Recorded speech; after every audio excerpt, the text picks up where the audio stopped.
All right, Nuggets fans, welcome into Pickaxe and Roll, brought to you by our good friends over at BetOnline and SCL Mortgage. I am your host, Ryan Blackburn at NBA Blackburn on Twitter, part of the Mile High Sports Podcast Network, and I am here this morning on Thursday to talk about the Denver Nuggets game last night, an unfortunate loss to the Los Angeles Lakers. Final score, this isn't changed. Final score is only 120 to 108, but it was not that close. The Nuggets won the fourth quarter by 16 in an effort to come back with the deep bench guys, and I would not consider that a true, actual close game. Although the Lakers did have Austin Reeves in there collecting a whole bunch of personal fouls and buckets late against PJ Hall and Jalen Pickett for some reason, but hey, good for them. It is what it is.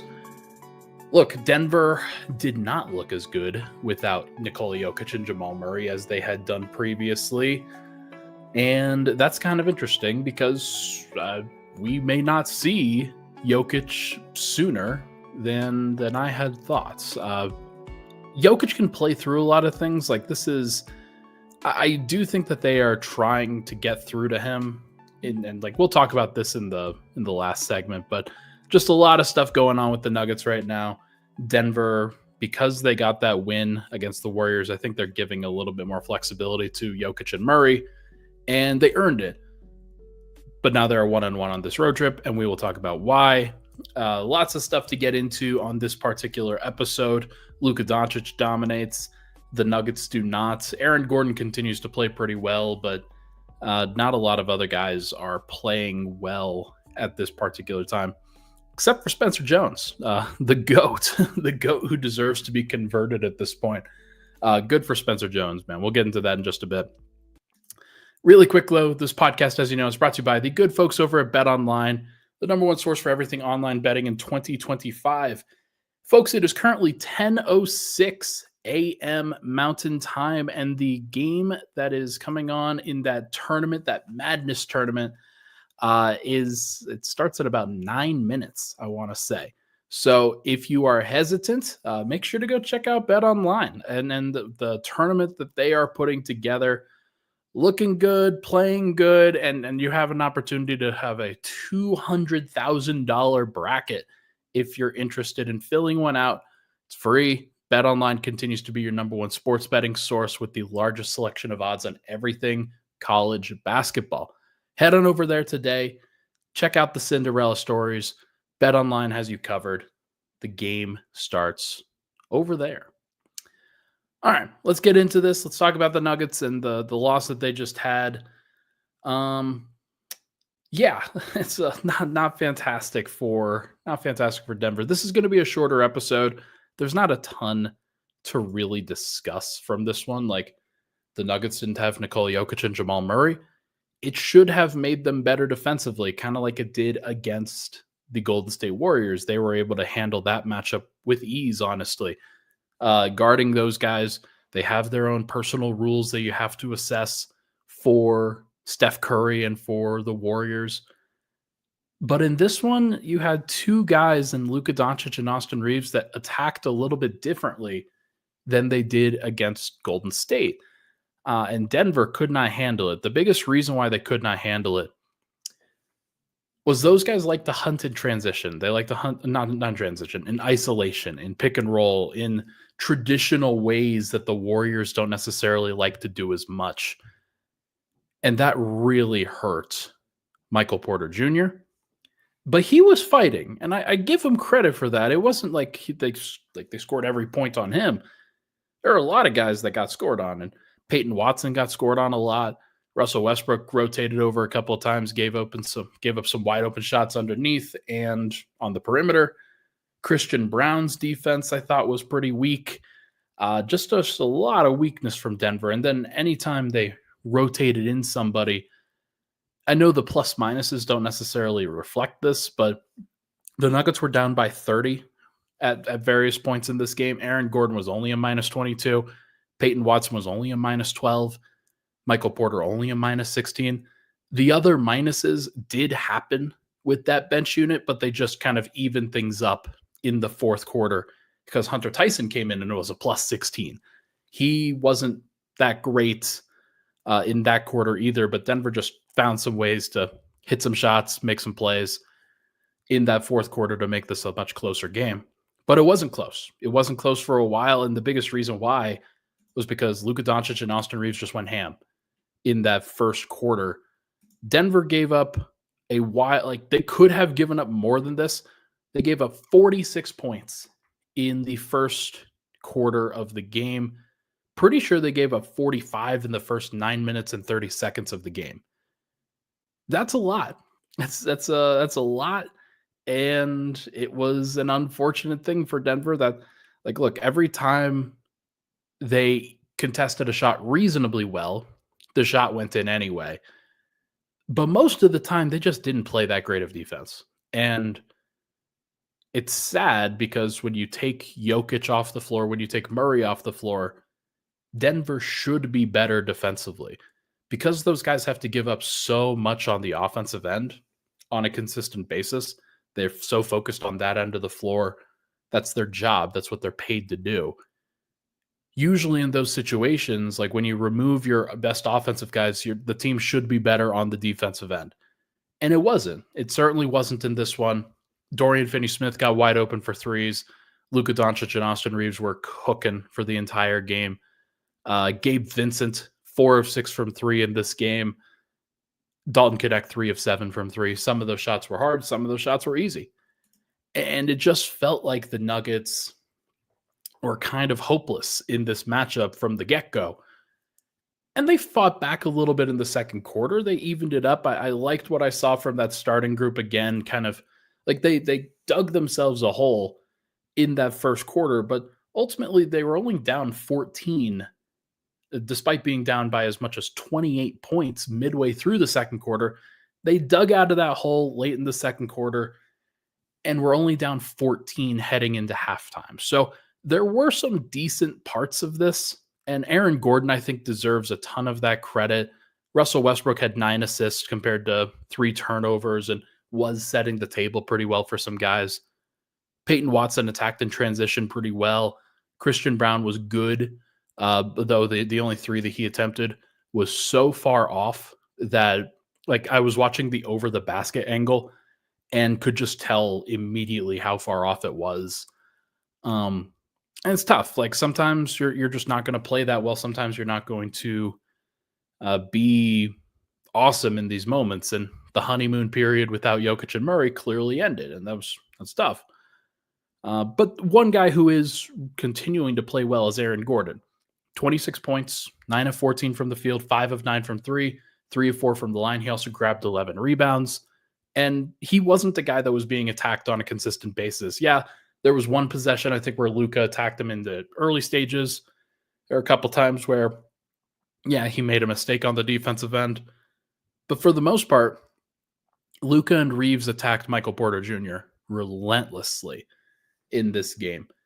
And if I'm Michael Porter, I got to be sick of it. I got to be really, really sick of it. It's his fault that he can't hold up there. But I also have some sympathy for that, because as somebody who has had 3 back surgeries, who does work very hard, but just has some limitations, like, he wants to be able to guard in these ways. He's clearly battling and has some great possessions where he is battling. But then the Lakers just come back and do it again and again and again. And I think they were trying to break him. I really do. I think that was the game plan here. Denver, knowing that they have a weak spot, and eventually force some double teams, force some rotations. And the Nuggets did a decent job at times of rotating out of that. It wasn't perfect. It wasn't great. But no, it's just interesting to see. Jabrier says, Luka has been attacking Porter for years. What's the difference now? Well, the difference is that, one, Porter's worse defensively now than he has been at some points. But 2, it's that when you have Luka and then he doesn't necessarily get the right shot, and he just passes it over to Austin Reeves and he does the same thing for another 8 seconds of the possession. And that is that's a difficult thing for anybody to handle, like, let alone Michael Porter. So I have sympathy for him. I really do. Like, in this situation, if you are a player who has won a championship, who just can't, like, keep up on the defensive end as often and, like, with this relentlessness, it's going to be tough. I think for that reason, Denver's going to probably play Michael Porter fewer minutes in the playoffs.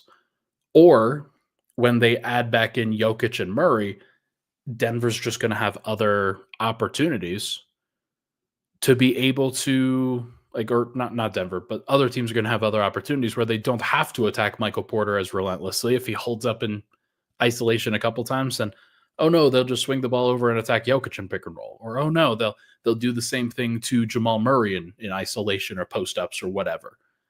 So a team like the Lakers, they have three pretty close to elite scorers in Luka Doncic, LeBron James, and Austin Reeves. Reeves is, like, way better than I expected. I thought that the actual growth that he has had over the course of these 4 years that he's been in the league, he's gone from a guy that, okay, you could see him being a sixth man type. Okay, you could see him being a solid starter. Okay, wait, he's actually the third best player on the team until we do it now. Like, okay, he's a third best player on a championship team and is really handling himself well. Just has made a lot of progress. Again, he does foul bait. He does really try to get those calls a lot of the time. He will flop like crazy. He will take charges on the other end, like, no matter what the situation. He's just going to do that. And he's going to get the benefit of the doubt, especially if he plays in LA. So, look, he is tremendous. And the Lakers have a formula right now against most teams, but especially against the Nuggets, because yeah, no, it's yeah, look. True Teller says, and he yells at me in the comments, Ryan, you are such a casual. Jokic is a center. Of course teams are going to put him in the pick and roll, just like any center. That doesn't make and he says, that doesn't mean Jokic is a defensive liability. This year, Jokic is a defensive liability. Like, I don't know what people are talking about. Like, he has to save energy, like actively save energy on the defensive end so that he can play offense for Denver this year. And as a result, he has become a defensive liability in a lot of these situations. Maybe that'll change when he plays 45 minutes in the playoffs. Or maybe by the end of those series, like, he's just going to be gassed and exhausted. That wouldn't surprise me either. So, yeah, he is kind of a defensive liability. It doesn't make me a casual. How, like, look, of all the people that you can call a casual, like, I can't stand that, because I've been watching the dude for his entire career. Like, this isn't the Jokic criticism. It's just a fact of nature right now. Like, I don't know. He says, no, he is not. Leads all bigs in deflections and steals. Great rebounder. No, I'm assuming he's going to say Nuggets are always better defensively when he's out there. Well, yeah, that's because the alternative is Dario Saric or DeAndre Jordan or Zeke Naji at the center or whatever. The actual factor here is that Jokic, per 36 minutes, contests the fewest shots defensively of any center. Contests the fewest. And, like, when he's playing at the level defense, he has been worse than he has ever been, like, statistically. I have the numbers. I'm not going to share them here because this was not going to be what this is about. Just know that Jokic has been bad defensively this year. I do not care what the steals and deflections numbers say. His rebounding has also dropped off. Just so we're clear. Okay. Look, MPJ's getting hunted. When Murray and Jokic will come back, they will also get hunted. Denver doesn't have the defensive personnel to make up for that. Russell Westbrook has been pretty good on the defensive end, but the Lakers just didn't attack him at all unless he was weak side and they were trying to attack his man because, like, he was in help. And that's an unfortunate reality for Denver to have to face, because there's just so much that Russell Westbrook and somebody like that could do. And he was amped up. He was trying to, like, he wanted to be helpful. But when he over rotates because nobody is attacking his man, or his man isn't attacking him, then he gives up open threes on the backside or open shots at the rim. And that's like Denver's on ball defense is just not doing it. Russell Westbrook, that's not his fault. It's not like he's just trying to be helpful on the weak side. But if Michael Porter and Peyton Watson, who was getting killed a lot of the time last night and didn't have a good game, in my opinion, if Aaron Gordon can't hold up in isolation, if Christian Brown can't hold up in isolation and on rotations, that's where Christian Brown really gets hurt, is that when he is defending, he hangs out a little bit too long. And then when somebody flares out away from him, he doesn't stick with them and then they hit a three. That is like, it's just bad defense. And Denver was playing bad defense a whole bunch last night. Yeah, just a lot for them to have to figure out. And fortunately, they've got 12 games. They have a little bit more time to kind of get everybody back and in good position to be successful. But I'm looking at this and I'm looking at their schedule and I'm looking at the situations that they are in. And I think that they might be having to do this from the 4 seed or the 5 seed. I think that the top 3 is not fantastic. Mekki says, why do you hate on Watson so much? Was his game that bad? Statistically, it was fine. It wasn't the worst in the, like, it wasn't that bad. 25 minutes, 12 points, 5 of 8 from the field, 1 of 2 from 3, 1 of 4 from the line. And that's one where that bothers me. There are other guys that have had bad free throw stints, but I think Watson is now below 70% again from the free throw line. He was higher, and now he's been missing a fair few. 2 rebounds for Peyton Watson, 2 assists, 0 steals, 1 block, 3 turnovers. Luka Doncic went at him without an issue, and Austin Reeves will do the same thing. It's tough because, like, Peyton Watson is the guy that if you're looking for Denver to have and kind of unlock their defense a little bit, he was the guy in theory that you would want that for. And I still think that he's capable of doing that. I just don't think he's ready yet. I just don't think that he is at that space right now where he can do it. And J.K. Waller says it here. The fact that our hopes hinge on a 3rd year, pretty much 2nd year, 30th overall pick isn't ideal. Absolutely. Absolutely. It's not a great place. Not a great place for Denver to be. Christian Brown hasn't made the progressions defensively that you would hope for. Peyton Watson, I don't think, has either. Aaron Gordon's a little bit worse this year. Michael Porter's worse. Jamal Murray's worse. Nikola Jokic is worse. That's a tough place for anybody to be. So I don't make I don't make assertions like that lightly, but I do think that Peyton, he looks overwhelmed a lot of the time on the offensive end, especially at the half court. When he attacked and when he was successful was when he either just spotted up from 3 and didn't have to really do that much in the middle of the floor, or when he was attacking in transition and somebody had a hit ahead pass to him. That was really what happened. So look, we'll see what happens. I'm curious to see how it goes. But yeah, not a lot of great things to talk about with that game. When we come back, we are going to discuss, can the Nuggets actually beat the Lakers in the playoffs? What is this going to look like? They've played 4 different matchups against them. They've all 4 looked pretty different. How is this going to look? What is Denver going to do if they face Los Angeles in the playoffs again? Plus, when will Nikola Jokic and Jamal Murray get back? We'll be right back here on Pickaxe and Roll.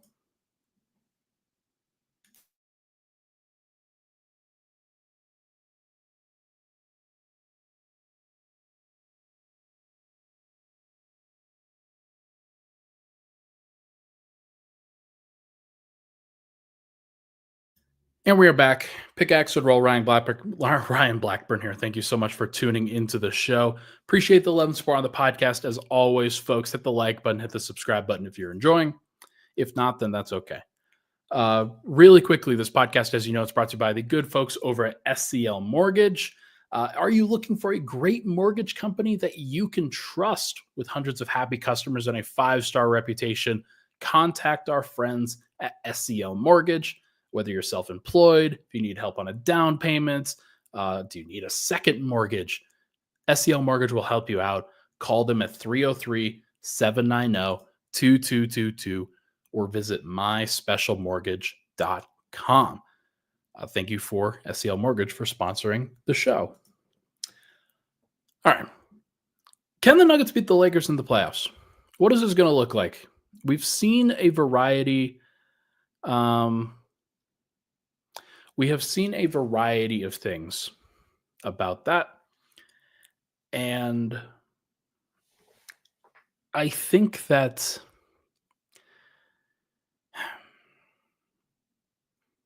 the matchup changed so much. And I think that there are so many differences between what this Lakers matchup was and what it is now. Right now, when everybody is healthy, and I think you have to assume health for everybody but like Deron Holmes, who I talked to somebody in Deron Holmes' camp last night. He's progressing. He's doing pretty well. And it's nice to hear a little status update for him. He's very excited to get back on the floor, but I don't think it's going to happen this year. I think that if everybody else is healthy, having to guard LeBron James, Luka Doncic, and Austin Reeves is going to be a bummer. Is going to be really, really tough. 3 different guys, 3 different ways to attack, all 3 very high basketball IQ. And that's the thing that you can say about this Lakers squad that's a little bit different than years past. JJ Redick is a smart coach. Austin Reeves is way smarter than he was in each of the previous couple of years. He's had a crash course, I think, in basketball. And with LeBron James around, and now with Luka Doncic around, he's been able to see a whole bunch of stuff. And I think he's had the opportunity to learn in those situations and has done a really good job. Darvin Ham, who was the head coach of the Lakers, is no longer there. And probably a good thing for the Lakers. Anthony Davis, not a super high IQ basketball player, in my opinion. Like, he can do some things. He's a good rotation defender on defense. But in terms of the ability to read and understand what's going on, Jokic always had the leg up on him. And that was a big thing because in that matchup specifically, if they could have defended Jokic one-on-one with Anthony Davis, I think the Lakers win both of the series. The one that Denver swept and the one that Denver won in 5. The problem was that Anthony Davis had nothing for Nikola Jokic and could not keep up with him physically or mentally. Now they don't have to worry about that aspect of it. Now they just have to worry about outscoring the Nuggets, outpacing them, and harassing Jokic as much as possible. Obviously, we haven't seen Jokic hasn't been healthy for every single matchup. But I do think that when Jokic gets going in this matchup, it's going to be one of the highest IQ basketball matchups that we've seen in a long time. I think that with Michael Malone, Jamal Murray, and Nikola Jokic, you have guys that have seen a whole bunch of different defenses. You have guys that have been through the ringer, have won a championship together, and you have Jokic, who's the best player alive.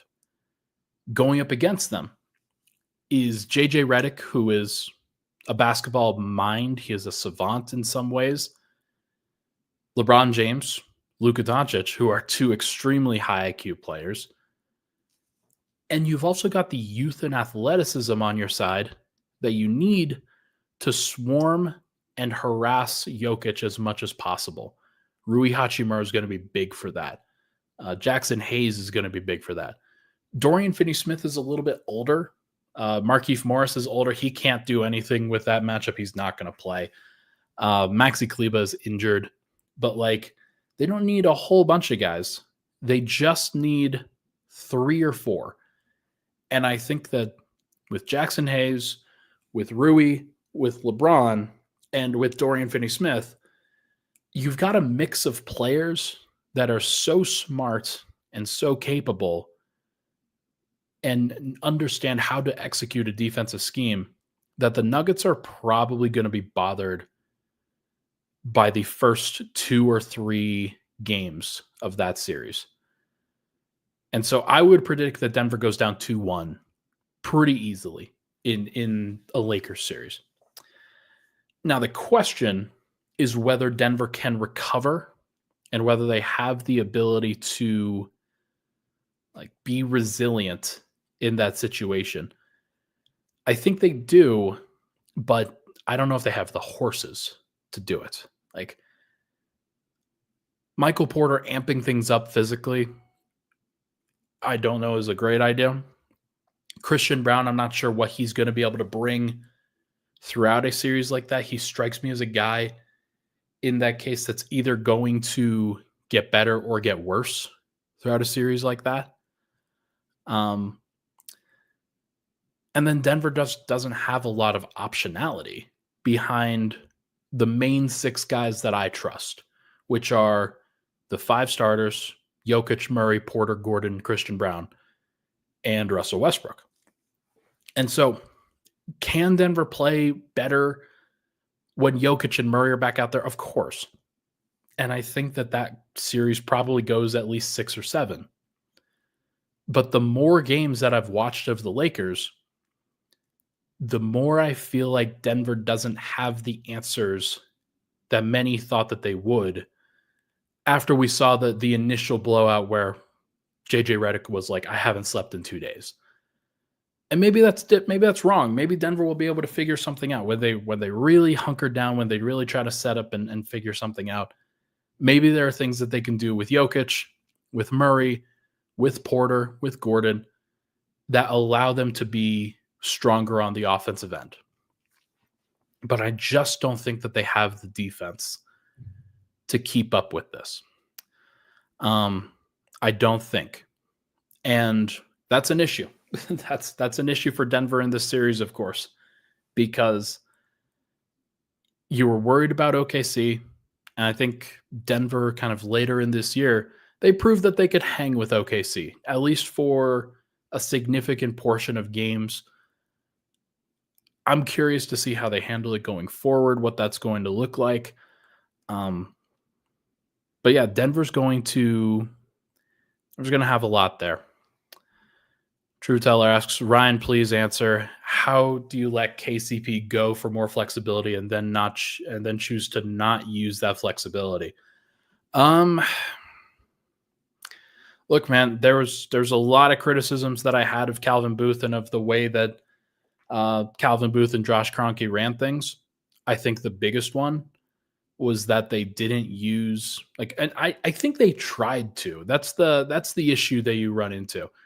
I think they tried, but what ultimately happened, I could say this with pretty strong confidence now, is that Denver had a couple of opportunities late in that stage to do a sign and trade with KCP and to do a sign and trade with a couple of teams to take back something. And what they were really looking at was like, okay.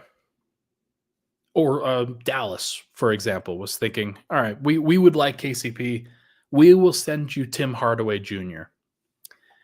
And we'll send you back him as a bit of compensation for losing KCP. And in retrospect, Denver should have absolutely done that. Tim Hardaway Jr. on this team would have been like a perfectly solid, reasonable rotation player who would be in the circle of trust right now as a guy that you believe could hit the shots that matter. Like when he gets wide open, and could also be a reasonable defender. He's like the B or C version of KCP, or at least what he was. But like they couldn't really agree to a sign and trade with Orlando, And what the Nuggets ultimately decided was that they wanted Christian Braun to get that starting spot. They wanted Julian Strawther to get some reps. They wanted Peyton Watson to get some reps. And adding somebody like a Tim Hardaway Jr. would have taken away from that. It would have stunted the growth of players that you knew you would need in the coming years. And that's the ultimate factor. Like, that's the ultimate issue that I think this regime has had. They have wanted the progression of those young guys to be faster and more consistent than it actually has been. And as a result, I don't think the Nuggets are ready for this upcoming playoff year. And that sucks because I understood the motivation when it happened. I didn't agree, but I understood why they did it. So, because I'm not sure I would have settled for Tim Hardaway Jr. either. I didn't think that he was any good, and because he hadn't been good with the Dallas Mavericks for a lot of that time, and that's an understatement, I would say. Like this year, Tim Hardaway Jr. is putting up basically the numbers that KCP put up with the Nuggets, except he's only at 36% from three. The previous year, he was at 35%, playing next to Luka Doncic. So, like, you can understand the hesitation at least a little bit. Yeah, pretty tough. So I think, long story short, I think that the Nuggets probably lose a Lakers series in 6 or 7 games. I think Jokic gives you enough that he can get you at least 1.5 wins. I think Murray can get you the other half because he is like he'll have a game where he just goes off and they can't stop him, slow him down. The question is whether Aaron Gordon can get you a game, whether Michael Porter can get you a game, whether Russell Westbrook can have a Russell Westbrook game and really get downhill, guard, do some things, be the hustler, and make some things happen. I don't think Christian Braun can get you a game. I don't think that Peyton Watson can get you a game. I don't think anybody else on the bench can get you a game. So I think Denver probably falters in that series at this point. And they probably lose in 6 or 7. Could I be wrong? Sure. Like it's perfectly reasonable. Denver will have some different targets that they can go at versus the Lakers, and there will be things that they can attack when they have Jokic that will be like, it'll be very interesting to see how those games differ from the regular season matchups. I'll say that. But I do think that Denver probably isn't as good as Los Angeles anymore. And that sucks because they're just gifted Luka Doncic out of nowhere. Okay. When will Jokic and Murray get back? I'm adding this to the screen here. Katie Wingy was speaking to Michael Malone post-game. Katie Wingy says, Coach Malone said he'll know more about the status of Nikola Jokic and Jamal Murray tomorrow ahead of Friday's game against Portland. Malone did say he feels like Murray is closer to being back than Jokic. That surprises me. And somebody was complaining earlier about me not knowing the actual timetables of these guys. What I will say is that nobody knows. Like if you actually polled any member of the Nuggets media, everybody would be surprised by that statement. Jokic clearly has been worn down. He's been slower. He has been in a pretty tough place from a physical perspective. And I'm glad that he's getting some time off his feet, some time not having to guard in space, not having to battle with a whole bunch of people at the same time. That's great. It's great. But you could also see why he was a little bit physically overwhelmed, because I'm just going to read you the minutes that he has played in his last 10 games. Let's just go here.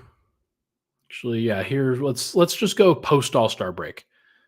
36-55, 35-10, 38-32, 37-32, 34-10, 39-23, 38-08, 44-55, 41-14, 39-36, 38-16, 37-47, 39-14. Post All-Star break, Nikola Jokic is averaging, let's see if this does it. Would be nice if it gave me a minutes per game when I tried to sort like that, but no, Basketball References. Oh, it's 38 and a half. Jokic is averaging 38 and a half minutes per game in the 13 games that he has played since the All-Star break. Not fantastic.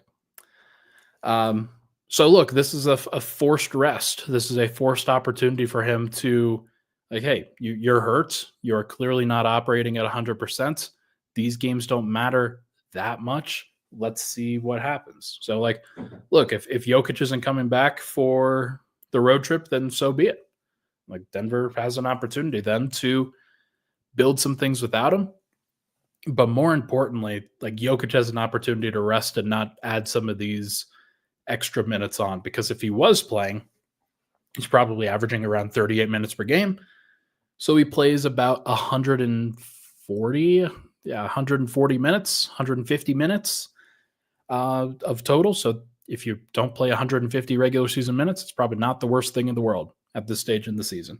So we'll see what it looks like. We'll see how it goes. As for Murray, Denver could use him in that Portland game. The last time he faced Portland, he had 55. Not saying he's going to have 55 when he comes back, but Denver could absolutely use another scorer, somebody who could help balance things out on that scale. He can do some stuff. The Nuggets need him to do some stuff. He has had a great year since December 5th, I'll say. First couple of weeks, first few weeks, not good. Ever since then, he's been really, really good. So let's see what happens with him. Let's see how he can handle it. And I'm curious to see what it looks like if Murray comes back. I think that Denver should probably start Aaron Gordon at the 4 and then get DeAndre Jordan some minutes at the 5. It's been a while since DeAndre Jordan has played. He's going to play in the playoffs. I don't know if people fully appreciate that, but he is going to play in the playoffs. We'll see what the situation is when he actually suits up, when he can actually handle it. But I think that there will be some time. So curious to see how they handle it. Curious to see what it looks like. But yeah, Denver's hurting. And there's a lot of criticism of them for resting Jokic, for resting Murray, but those guys are actually hurt. So yeah, not a great situation here for the Nuggets, but who knows? Maybe they bounce back and change things around against Portland without Jokic. All right, folks. I think that's going to do it. Don't really have the energy or bandwidth to do much more. So that is going to do it for this episode of Pickaxe and Roll, brought to you by our good friends over at BetOnline. Thank you so much for tuning into the show. Hit the like button and hit the subscribe button on the way out. I will be back on Saturday reacting to the Portland game on Friday night.